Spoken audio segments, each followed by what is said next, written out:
এই স্বীকৃতি আমাদের লাগবেই, যেভাবে হোক। আমাদের যেই 2000 শহীদ, যাদের কারণে আজকে আমি রাকিব কথা বলতে পারতেছি, আপনি কথা বলতে পারতেছেন, স্বাধীনভাবে ঘুরতেছি, সে সকল শহীদদের স্বীকৃতি আমাদের লাগবেই। সেখানে যারাই বাধা হয়ে দাঁড়াবে তাদেরকেও আমরা প্রয়োজনে বাধা দেব। আপনারা জানেন যে রাষ্ট্রপতি অপসারণ থেকে শুরু করে কিছু বড় বড় পদক্ষেপ যখন আমরা নিয়েছি বৈষম্য বিরোধী ছাত্র আন্দোলন, তখন একটি বড় রাজনৈতিক দল সেখানে বাধা দিয়েছে।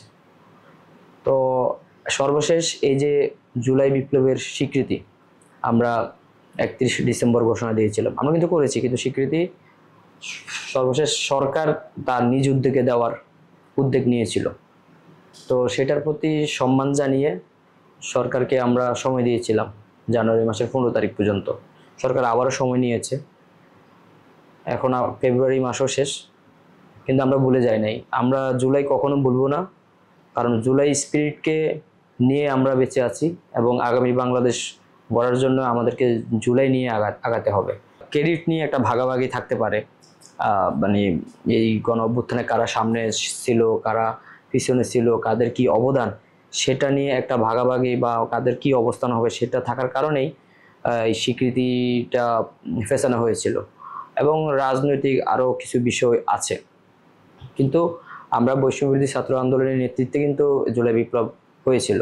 এখানে বড় বড় যে রাজনৈতিক দলগুলো আছে, বিএনপি, জামাত, গণ অধিকার পরিষদ, তারপর অন্যান্য আরও ছোট ছোট রাজনৈতিক দলগুলো, প্রত্যেকের অবদান আছে।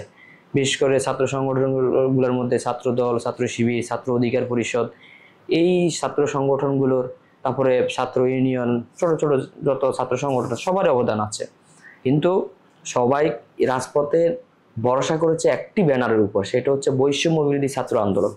এই ব্যানারের উপরে ভর করেই এক দফা এবং শেখ হাসিনার পতন হয়েছে। আমরা কিন্তু শহীদ মিনারে, আপনার মনে আছে যে আমরা ঘোষণা দিয়েছিলাম যে শেখ হাসিনার পতন ও ফ্যাসিবাদী ব্যবস্থার বিলোপ। অর্থাৎ এই 16 বছরে কিন্তু একটা ফ্যাসিবাদী ব্যবস্থা ছিল প্রত্যেকটা জায়গায় রাষ্ট্রের। আপনার ইউপি থেকে শুরু করে একদম সংসদ পর্যন্ত প্রত্যেকটা, এবং সচিবালয় পর্যন্ত প্রত্যেকটা জায়গায় আওয়ামী লীগের দোসররা বসে আছে। তো এই যে ফ্যাসিবাদী একটা কাঠামো, এটা যদি আমরা না ভাঙতে পারি, এটা তো আমরা 1-2 দিনে ভাঙতে পারবো না। একজনকে সরাবো, আরেকজনকে আনবো, বিয়োজন করলে তো দুজন করতে হবে। কিন্তু কিছু কিছু মানুষ এটাকে এমনভাবে উপস্থাপন করতেছে যে আজকে 6 মাস হয়ে গেল, 7 মাস হয়ে গেল, এখনো দৃশ্যমান কোনো পদক্ষেপ বা দৃশ্যমান কোনো সংস্কার হচ্ছে না। এগুলো কিন্তু সংস্কার হচ্ছে। আমরা সংস্কার মানুষকে একসাথে দেখাবো। এই যে আমাদের প্রধান উপদেষ্টা ডক্টর ইউনূস স্যার কিন্তু অলরেডি বলে দিয়েছেন যে কারা কি কোন সংস্কার চায় না, সেগুলো কিন্তু জাতিকে দেখানো হবে। তো এখানে স্পষ্টভাবে বলা যায় যে ফ্যাসিবাদী ব্যবস্থা বিলুপ্ত করার জন্য আমরা মাঠে আছি। শুধু শেখ হাসিনার পতনের জন্য এক দফা দেওয়া হয় নাই, এতগুলো মানুষ শহীদ হয় নাই, একটি নির্বাচনের জন্যই এতগুলো মানুষ শহীদ হয় নাই। এই ফ্যাসিবাদী ব্যবস্থা ধ্বংস করার জন্য আমরা এখনো রাজপথে আছি এবং আমাদের এই যে জুলাই আন্দোলন, সেটা চলবে, অব্যাহত থাকবে।